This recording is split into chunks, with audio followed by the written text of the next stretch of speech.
নমস্কার বন্ধুরা, আমি রূপা। আজকে আপনাদের সাথে আমি শেয়ার করে নেব ফুলকপি আলু দিয়ে মাছ দিয়ে দুর্দান্ত স্বাদের একটা রেসিপি, যেটা আমি একটা ভাজা মশলা দিয়ে আজকে তোমাদের এই দুর্দান্ত রেসিপিটা ট্রাই করে দেখাবো। এই ভাজা মশলা দিয়ে এই মাছের রেসিপিটা যে এতটাই দুর্দান্ত টেস্ট হয় ফুলকপি আলু দিয়ে, আপনারা জানলে অবাক হয়ে যাবেন। তাই রেসিপিটা দেখার জন্য অসংখ্য ধন্যবাদ।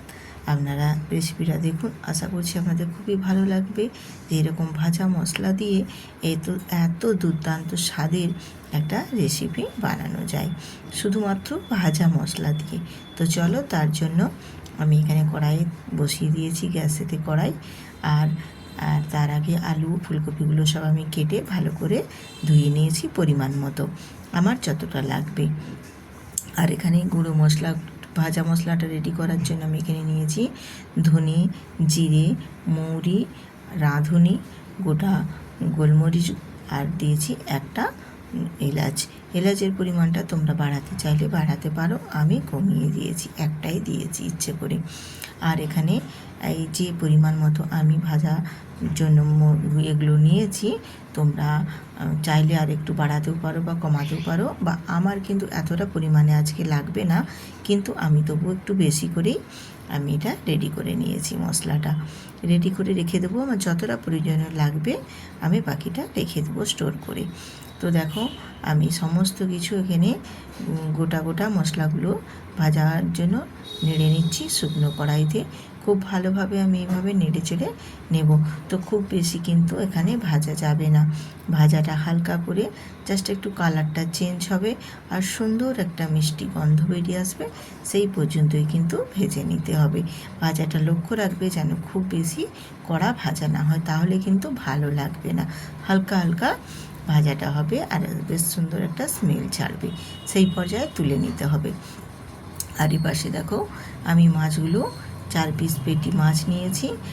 পেটি মাছ দিয়ে মাছের রেসিপিটা কিন্তু ভীষণ সুন্দর লাগে, তাই আমি 4 পিস পেটি মাছ নিয়ে মাছগুলো বেশ সুন্দর করে ধুয়ে ভালো করে নুন মাখিয়ে রেডি করে রেখেছি। আর এর পাশে ভাজা মশলাটা তুলে নিয়ে কড়াইতে আমি দিয়ে দিলাম পরিমাণ মতো তেল। তো তেলটা অবশ্য আমি একটু বেশি করেই দিয়েছি, তার কারণ আমি মাছ, ফুলকপি, আলু তিনটেই এই তেলের মধ্যেই ভেজে নেব, তারপর বাকি তেলটাতে আমি পুরো বাকি রান্নাটাও সেরে নেব। তো তার জন্য আমি একটু বেশি পরিমাণেই তেল দিয়েছি, কারণ আমি খুব বেশি তেল মশলা দিয়ে কিন্তু রান্না করি না, সেটা তোমরা সবাই জানো। তো তেলটা তার জন্যই একটু পরিমাণে বেশি দিয়েছি। দিয়ে আমি এখানে মাছগুলো প্রথমে আগে ভেজে নেব বেশ সুন্দর করে, দুটো পাশ লাল লাল করে। তো মাছগুলো ভেজে নেওয়ার জন্য আমি গরম তেলের মধ্যেই মাছগুলো দিয়ে দিলাম, দিয়ে উল্টে পাল্টে দুটো সাইড বেশ ভালোভাবে আমি মাছগুলো ভেজে নেব। মাছগুলো ভেজে নিয়ে তারপর ফিরে আসছি তোমাদের কাছে। তো দেখো, আমার মোটামুটি মাছটা দুটো পাশ উল্টো পাল্টে বেশ লাল লাল করে ভেজে নিয়েছি। এবার আমি মাছগুলো এক এক করে তুলে নেব। তো মাছগুলো কিন্তু পেটি মাছ ভাজতে অবশ্য খুব বেশি সময় লাগে না, কারণ পেটি মাছ কিন্তু খুব তাড়াতাড়ি ভাজা হয়ে যায়। ব্যাস, আমার মাছগুলো ভাজা হয়ে গেছে। এবার মাছগুলো আমি তুলে নিয়েছি। তুলে নিয়ে ওই তেলের মধ্যেই আমি এবারে আলু আর ফুলকপি দুটোই একসঙ্গে নেড়ে ভেজে নেব। আর ফুলকপি একটু ভেজে নিলেই ভালো লাগে, আর আলু আর ফুলকপিটা একটু ভেজে নিলে কি হয়, এর টেস্ট কিন্তু রান্নাতে আরও সুন্দর আসে। আর ফুলকপি তো ভেজে নিতেই হবে। তো আলু আর ফুলকপিটা আমি ভাজতে দিয়ে দিলাম ওই তেলের মধ্যে। দিয়ে এখানে সামান্য অল্প একটু আমি নুন ব্যবহার করছি। নুন দিয়ে আলু আর ফুলকপিটা ভেজে নিলে কি হবে, ভাজাটাও বেশ সুন্দর হবে, আর ফুলকপিটা আলুর আর ফুলকপির মধ্যে নুনটাও বেশ ভালো মতো মেজারমেন্ট হবে। আর এই ভাজার সময় নুনটা দিয়ে দিলে কি হয়, তাহলে ফুলকপির আর আলুর মধ্যে নুনটাও বেশ ভালো মতো ঢুকে যাবে, আর ফুলকপি আর আলুগুলো বেশ নুন লাগবে খেতে। আগে থেকেই ওই জন্যই আমি নুনটা দিয়ে ভেজে নিচ্ছি। আর ফুলকপি আর আলুটা দেখো বেশ সুন্দর করে আমি নাড়াচাড়া করে ভেজে নিচ্ছি।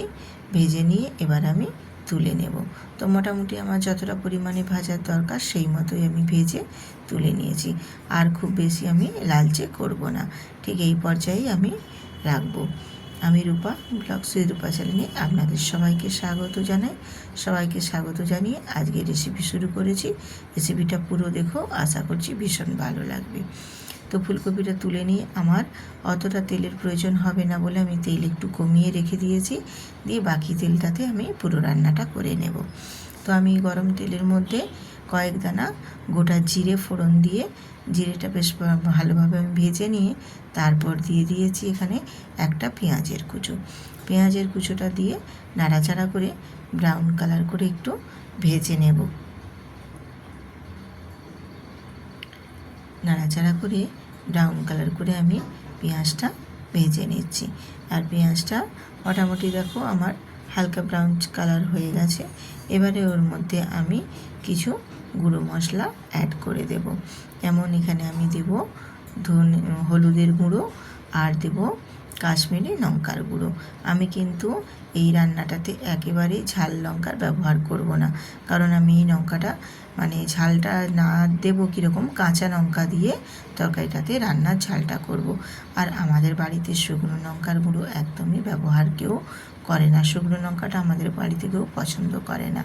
তার জন্য আমাদের যে কোনো রান্নায় বলো কাঁচা লঙ্কা দিয়েই হয়। আর মানে কাশ্মীরি লঙ্কার গুঁড়োটা জাস্ট কালারের জন্য। তো যাই হোক, দেখো গুঁড়ো মশলাটা দিয়ে পেঁয়াজের সাথে আমি নাড়াচাড়া করে একটু ভাজা করে নিয়ে ওর মধ্যে দিয়ে দিয়েছি টমেটোটা দিয়েও দিয়ে দিলাম আমি স্বাদ মতো পরিমাণ মতো লবণ দিয়ে আমি টমেটোটাও আর একটু নাড়াচাড়া করে ভেজে নিচ্ছি, তাহলে টমেটোটা বেশ সুন্দরভাবে নরম হয়ে যাবে। আর এখানে আমি মশলা হিসেবে ব্যবহার করেছি আদা আর 4টে রসুনের কোয়া, আর দিয়েছি 2টো কাঁচা লঙ্কা বেটে, আর দিলাম 4টা কাঁচা লঙ্কা আমি এখানে চেরা দিয়ে একটু অল্প জল দিয়ে মশলাটা বেশ সুন্দর করে কষিয়ে নেব। মশলাটা কিন্তু বেশ সুন্দর করে কষিয়ে নিতে হবে যতক্ষণ না মশলার গা থেকে তেল ছেড়ে বেরিয়ে আসছে আর আদা আর রসুনের কাঁচা গন্ধটা চলে যাচ্ছে। সেই পর্যায়ের মতো আমি ভেজে নিয়ে এবার আমি ওই যে ভাজা মশলাটা রেডি করেছিলাম, সেই ভাজা মশলাটা এখানে দিয়ে দিলাম আমি 1 চামচ। ওই ভাজা মশলাটা দিয়েও বেশ সুন্দর করে মশলাটায় আবারও নেড়ে চেড়ে কষিয়ে নেব বেশ সুন্দর করে। আর দিয়ে দেব এখানে ফুলকপি আর আলু ভেজে রাখা, দিয়ে এই মশলার সাথে খুব ভালোভাবে আমি কষিয়ে নেব। এই পর্যায়ে এই যে মশলাটা কষানো হয়েছে আর যে ফুলকপি আলু দিয়ে সব দিয়ে যে কষিয়ে নিচ্ছি, এত সুন্দর একটা গন্ধ বেরিয়েছে মিষ্টি, কি বলবো বন্ধুরা।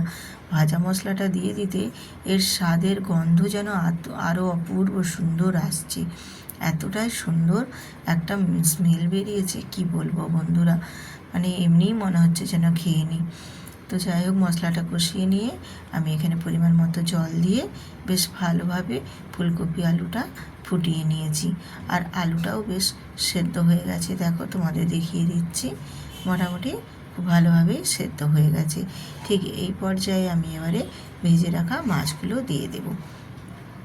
ভেজে রাখা মাছগুলো দিয়েও আবার একটু সুন্দর করে ফুটিয়ে নেব, যাতে করে ঝোলটা মাছের মধ্যে খুব ভালোভাবে প্রবেশ করে আর মাছগুলো বেশ নরম হয়ে যাবে। আমি কিন্তু এখানে শুধু সামান্য কাশ্মীরি লঙ্কার গুঁড়োটাই জাস্ট ব্যবহার করেছি, আর কিন্তু এখানে লাল কোনো রঙের আমি ব্যবহার করিনি।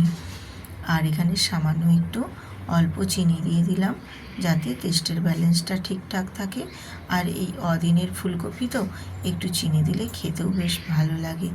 এইভাবে একটু নাড়াচাড়া করে নিয়ে দেখো আমি ফুটিয়ে নিয়ে আর খুব বেশিক্ষণ আমি এটা নাড়াচাড়া করব না। এবার আমি এটা নামিয়ে নেব। মোটামুটি আমার আজকের ভাজা মশলা দিয়ে ফুলকপি আলু মাছের রেসিপি পুরো কমপ্লিট। এবার আমি 2 মিনিট একটু রেস্টে রেখে দিয়ে তারপর আমি সার্ভ করে দিচ্ছি, তোমাদের দেখিয়ে দিলাম। দেখো, দেখতে কিন্তু ভারী সুন্দর হয়েছে।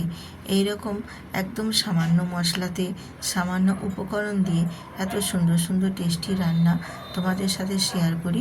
তোমরা প্লিজ আমার সঙ্গে থেকো, আমার পুরো ভিডিওগুলো দেখবে, আশা করছি আপনাদের খুব ভালো লাগবে। আর আজকের এই রকম নিত্য নতুন রেসিপি পেতে নতুন নতুন বন্ধুদের বলছি সাবস্ক্রাইব করে বেল আইকনটি প্রেস করে রাখবেন, তাহলে নতুন নতুন ভিডিও দেওয়া মাত্রই সবার আগে পৌঁছে যাবে তোমাদের মাঝে। সুস্থ থাকো, ভালো থাকো, আবার আসবো আরেকটা নতুন রেসিপি নিয়ে।